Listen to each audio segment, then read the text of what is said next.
ஓம் முருகா சரணம். வெற்றிவேல் முருகா சரணம். என் அன்பு பிள்ளை, இந்த முருகன் இப்போதே சத்தியம் பண்ணுறேன். நான் சத்தியம் பண்ணா வாக்கு மீற மாட்டேன். அது நிச்சயம் அப்படியே நடக்கும்னு உனக்கு நம்பிக்கை இருக்கிறதல்லவா?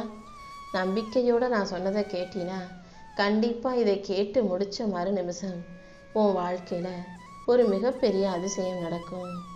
உன் வாழ்க்கையை அழகாக்கி உனக்கான நல்லதையெல்லாம் செஞ்சு கொடுக்க நான் இருக்கும்போது நீ எதுக்காக கண்டதையும் யோசித்து வருத்தப்படுற? உனக்குள்ள ஒரு குழந்தைத்தனம் இருக்குது. நீ பெருசாக மிகப்பெரிய அளவில் என்னென்னவோ செய்கிற, என்னென்னவோ பார்க்குற, வாழ்கிற, என்னென்னவோ செய்கிற. ஆனால் அதையும் தாண்டி உனக்குள்ள இருக்க அந்த குழந்தைத்தனத்தை நீ தொலைத்து விட வேண்டாம். யார் உனக்கு அன்பை கொடுத்தாலும் கொடுக்காவிட்டாலும் நீ எல்லார்கிட்டையும் அன்பாக பாசமாக நடந்து கொள்ள பழகு. உனக்கு எது சரின்னு தோணுதோ அதன்படி உன் வாழ்க்கை நீ வாழ்ந்தினா உன் வாழ்வில் மகிழ்ச்சி இருக்கும் அல்லவா? நீ சரியாக சந்தோஷமாக மகிழ்ச்சியாக வாழும்போது சரியான மனிதர்களும் அவங்கள போலவே நீ இருக்கன்னு உன்னை அடையாளம் கண்டு கொண்டு தானாக உன்னை தேடி வருவார்கள். இந்த உலகத்தில் மனிதர்களை நினச்சாலே எனக்கு ரொம்ப விசித்திரமாக இருக்குது. பிறக்கும்போது வெறும் கையோட வெற்றுடம்போடு பிறக்கிறீங்க. இந்த உலகத்தை முடிச்சுக்கிட்டு போகும்போதும் வெறும் கையோடு தான் போக போகிறீங்க. ஆனால் இடைப்பட்ட நாட்களில் அப்படி எதை சம்பாதிச்சு என்ன செய்ய போகிறீங்க? எதுக்காக இப்படி எதையோ தேடி அதன் பின்னாலேயே ஓடிக்கிட்டு இருக்கீங்கன்னு எனக்கு புரிய மாட்டேங்குது. வாழ்க்கையில் எல்லாமே ஒரு அளவுக்கு தான். நீ ரொம்ப அதை செய்யணும், இதை செய்யணும், அதை வாங்கணும், இதை வாங்கணும், நிறைய சம்பாதிக்கணும்னு யோசிக்கிற. ஆனால் உடம்பு சரியில்லாமல் போச்சுன்னா எல்லாத்தையும் தூக்கி ஓடமாக வச்சுட்டு உடம்பு முக்கியம்தானே யோசிக்கிறேன். ஏன்னா மனுஷன் உலகத்தில் இருக்க எல்லா விஷயங்கள் மீதும் ஆசைப்படுவான். ஆனால் உடம்பு சரியில்லாமல் போச்சுன்னா முதல்ல உடம்பு சரியானா போதும், அதுதான் முக்கியம்னு ஆரோக்கியத்துக்கு தானே முதலிடம் கொடுக்க வேண்டிய நிலைமை இருக்குது. ஏன்னா உடம்பு ஆரோக்கியமாக இருந்தால் தான் எதையும் அனுபவிக்க முடியும், ரசிக்க முடியும், செய்ய முடியும். உடல் ஆரோக்கியத்தை நீ ஒழுங்காக கவனிச்சுக்கோ. உனக்கு வயசு ஆக ஆக உனக்கு பிடிச்சவங்களோட நேரத்தை ஒதுக்கணும், செலவழிக்கணும்னு உனக்கு ரொம்ப நிறைய எதிர்பார்ப்புகள் வரும். உனக்கு பிடிக்காதவர்களோட சாக்கு போக்கு தள்ளி அவங்ககிட்ட பேசுகிறத நிறுத்திட்டு உனக்கு பிடிச்ச மனிதர்களையும் உன் கூட வச்சுக்கிட்டு வாழ்க்கை நிம்மதியாக வாழ தயாராகு. உன்னை நீயே கவனித்து கொள்ளவும் உனக்கு வேண்டியதை செய்யவும் மறக்காதே. ஏன்னா பல நேரங்களில் நீ அப்படி தான் அடுத்தவங்களை கவனிக்கிறேன், அடுத்தவங்களுக்கு பிடிச்சதை செய்கிறேன்னு சொல்லி அதிலேயே மும்முரமாக இருந்து உன்னையும் உன் உடம்பையும் பார்த்துக்க தவறி விடுகிறாய். நீ தான் இந்த உலகத்தில் உனக்கு மிகவும் முக்கியமான நபர். உனக்கு ஒன்றுனா யாரும் வந்து பார்க்க மாட்டாங்க. உனக்கான எல்லாத்தையும் நீ தான் செஞ்சுக்கணுன்றத நீ ஒருபோதும் மறந்துட வேண்டாம். பறவை உயிரோடு இருந்தால் அது எறும்புகளை எல்லாம் கொத்தி கொத்தி தின்னுடும். அதே பறவை இறந்து போச்சுன்னா எறும்புகள் எல்லாம் ஒன்றா சேர்ந்து அதை திங்க வரும். இப்படி தான் இந்த உலகத்தில் எல்லாமே ஒன்றுக்கொன்று எதிர்மறையான வினைகள் நடந்தே தீரும். எதையுமே அவ்வளவு சாதாரணமாக குறைச்சி மதிப்பிடவோ யாரையும் காயப்படுத்தவோ நினைக்காதே. இன்னைக்கு அதிகாரம் இல்லாதவர்களாக சாதாரணமாக இருக்கும் மனிதர்கள் கூட நாளைக்கே பேரு, பணம், புகழ், பதவின்னு மாற வாய்ப்புகள் இருக்குது. எல்லாரையும் உனக்கு சமமாக நினச்சினா உன் வாழ்க்கை நல்லா இருக்கும். உன் மன அமைதியை விலையாக கொடுத்து நீ எந்த உறவுகளையும் வாங்க முடியாது. உன்னை செதுக்கும் உறவுகளோட, உனக்கு நல்லது சொல்லும் செய்யும் உறவுகளோட நீ கைகோர்த்து வாழ்க்கை வாழ்ந்தினா உன் வாழ்க்கை நல்லா இருக்கும். எப்போதும் தவறு செய்பவர்களுக்காகவே அழிப்பான்களை நான் உருவாக்கி வச்சிருக்கேன். வாழ்க்கையிலையும் தப்பு செய்கிறவங்களுக்கு அவர்கள் தவறுகளை திருத்தி கொள்ளும் வாய்ப்புகளை நான் உருவாக்கி கொடுப்பேன். நீயும் உன் வாழ்வில் இருக்கும் தவறான விஷயங்களை சரி செஞ்சுக்கிட்டு வாழ்க்கையை சந்தோஷமாக வாழ தயாராகு. எப்போதும் கடந்த கால கசப்பான அனுபவங்களையும் மனசில் ஆறாத காயங்களையும் வச்சுக்கிட்டு வாழ்க்கையை நிம்மதியாக வாழ முடியாதுங்கிறத நீ புரிஞ்சுக்கோ என் செல்லமே. உன் கனவுகளை நனவாக்கவும் நீ நல்லபடியாக வாழ்கிறதுக்கும் உனக்கு வாய்ப்பு கொடுக்க நான் இருக்கேன். அப்படி இருக்கும்போது ஏன் தேவையில்லாமல் கடந்த கால விஷயங்களை பற்றி யோசிக்கிற? இனி வரக்கூடிய வாழ்நாளையும் உன் வருங்காலத்தையும் பற்றி யோசி. உனக்கான நல்லதையெல்லாம் செஞ்சு கொடுத்து உன்னை நல்லபடியாக வாழ வைக்க வேண்டியது என்னுடைய பொறுப்பு. உனக்கு வாய்ப்பு கிடைக்கும் போதெல்லாம் வாழ்க்கையை ஜெயிக்கணுன்ற முடிவில் உறுதியாக வைராக்கியமாக செயல்படு. எதை கண்டும் பயப்படாதே. எது உனக்கு சரியானதோ, எது உனக்கு சந்தோஷமானதோ அதை நான் உன் கைகளில் கொண்டு வந்து கொடுக்குறேன். நீ எப்போதும் உன் இலக்கை நோக்கி முன்னேறி போய்கிட்டே இரு. வாழ்க்கை எளிமையாக இருந்ததுனால நீ இவ்வளோ தூரம் வரல. வாழ்க்கை உனக்கு கஷ்டத்தை கொடுத்தாலும் கவலைகளை கொடுத்திருந்தாலும் உன்னுடைய துணிச்சலாலும் விடாமுயற்சியாலும் தானே இப்போது இந்த நிலைமையில நீ நின்றுக்கிட்டு இருக்க. எவ்வளவோ கஷ்டங்களை கடந்து வந்திருந்தாலும் இன்னும் நீ மன உறுதியோடு தான் இருக்கன்னு எனக்கு தெரியும். இந்த வலிமையை மட்டும் நீ ஒருபோதும் மறந்துடாதே.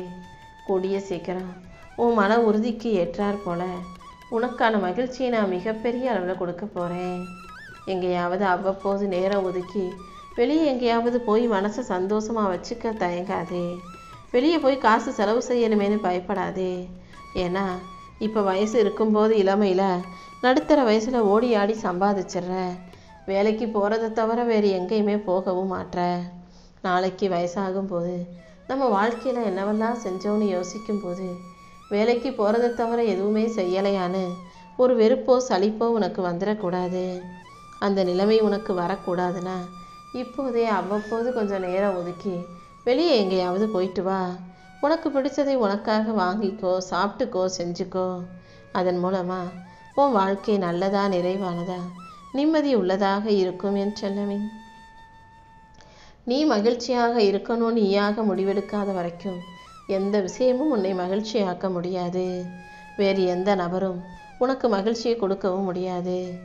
உன் வாழ்க்கையில் உனக்கான மகிழ்ச்சியை நீதான் உனக்குள்ளேருந்து வெளியே கொண்டு வரணும். மகிழ்ச்சியோடு இரு. உனக்கு வெற்றிகரமான வாழ்க்கையையும் மன நிறைவான வாழ்க்கையையும் இந்த அப்பன் முருகன் நான் அமைச்சு கொடுக்குறேன். நீ வெற்றி பெற்றினா அதை மற்றவங்க தலை தூக்கி வச்சு கொண்டாடுவாங்க, பேசுவாங்க. ஆனால் உனக்கு எது மனநிறைவோ எது மகிழ்ச்சியோ அதை மட்டுமே நீ செஞ்சினா போதும். அடுத்தவங்க கண்ணுக்கு நீ வெற்றியாளனாக வாழணுன்ற அவசியம் இல்லை. உன் மனசுக்கு நிறைவாக நீ வாழ்க்கையை மகிழ்ச்சியாக வாழ்ந்தால் போதும். எதிரி உன்னை வீழ்த்தணும்னா எந்த ஆயுதமும் எடுக்க தேவையில்லைன்னு உனக்கும் தெரியும், எனக்கும் தெரியும்.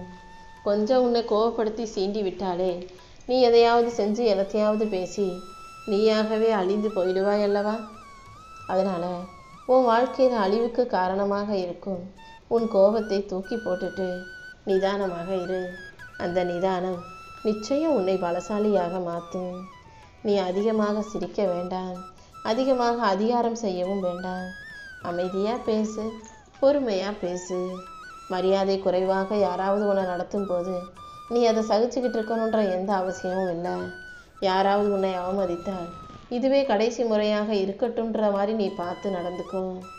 அடுத்தவங்க உனக்கு மரியாதை செலுத்தணும், உனக்கு அங்கீகாரத்தை கொடுக்கணும், உன்னை தலையில் தூக்கி வச்சு பாராட்டி பேசணும்னு அடுத்தவங்க கிட்ட அதிகாரத்தை அங்கீகாரத்தை தேடாதே. எதுக்கு பின்னாலேயும் நீ தேடி ஓடாத அளவுக்கு எல்லாமே உன்னை தேடி வரும் அளவுக்கு நீ தான் நடந்துக்கணும். நீ மிகவும் மென்மையான ஆளாக இருப்பதாலே எல்லாராலும் மதிக்கப்படக்கூடிய ஆளாக மாறுவ. உன் வாழ்க்கையில் அனைத்தையும் சரி செஞ்சு உனக்கான நல்லதை எல்லாம் இந்த அப்பன் முருகன் நான் நடத்தி கொடுக்குறேன். வாழ்க்கைங்கிறது மகிழ்ச்சி, சோகம், கடினமான காலம் மற்றும் நல்ல காலங்களின் வட்டம்தான். எல்லா கஷ்டமான காலங்களையும் நீ கடந்து வந்துட்டினா நல்ல காலங்கள் உன் வாழ்க்கையில் வந்து சேர்ந்துக்கிட்டே இருக்கும். நம்பிக்கையோடு நீ இருந்தீனா எல்லாத்தையும் நானே உனக்கு நல்லபடியாக நடத்தி கொடுப்பேன். நீ மற்றவங்க கிட்ட அன்பாக அக்கறையாக இருந்தாலும் அதே அளவுக்கு அன்பையும் அக்கறையும் அவர்கள் உன் மேலே காட்டலன்னு தெரியும் போது நீ மட்டும் எதுக்காக அவங்கக்கிட்ட ரொம்ப நெருங்கி பேசணும், பழகணும்? ஒருதலை பட்சமான அன்பும் எதிர்பார்ப்புகளும் உன்னை மனரீதியாக சிதைச்சிடும். அதனால் நீ அன்பு காட்டி பாசமாக பேசுகிற மனிதர்கள் உன்கிட்ட அப்படி நடந்துக்கலன்னு தெரியும் போது ஒதுங்கி நிற்பதே உனக்கு சரியானது. நல்லவங்களுக்கு மட்டும் இங்கே கெட்டது நடப்பதில்லை. கெட்ட விஷயங்கள் எல்லாருக்குமே தான் நடக்குது. ஆனால் அந்த சூழலில் நல்ல மனிதர்கள் எப்படி எதிர்வினை ஆற்றுகிறார்கள் என்பதுதான் முக்கியம். நல்லவங்க எப்போதும் நல்லவங்களா, யாருக்கும் தீங்கோ துரோகமோ கெடுதல் செய்யாதவங்களாகவோ இருப்பாங்க.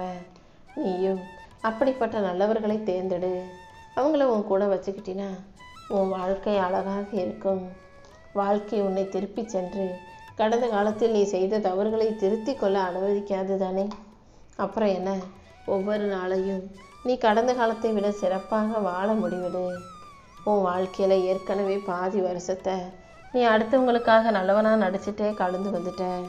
இப்போ மிச்சம் இருக்கிற பகுதியவாது உனக்கு பிடிச்ச மாதிரி உனக்கான செயல்களை செஞ்சுட்டு வாழ்ந்துட்டு போய்கிட்டே இரு. உன் மனக்குழப்பத்தை எல்லாம் அகற்றி உனக்கு மகிழ்ச்சியை கொடுக்க வேண்டியது என்னுடைய பொறுப்பு. அடுத்தவங்களுடைய வாழ்க்கையை வச்சு, அவங்களுடைய தற்போதைய நிலைமையை வச்சு யாருடைய எதிர்காலத்தையும் தீர்மானிக்க வேண்டாம். சாதாரண கைத்துண்டையே பளபளப்பாக வைரமாக மாற்றும் சக்தி காலத்துக்கு இருக்கு.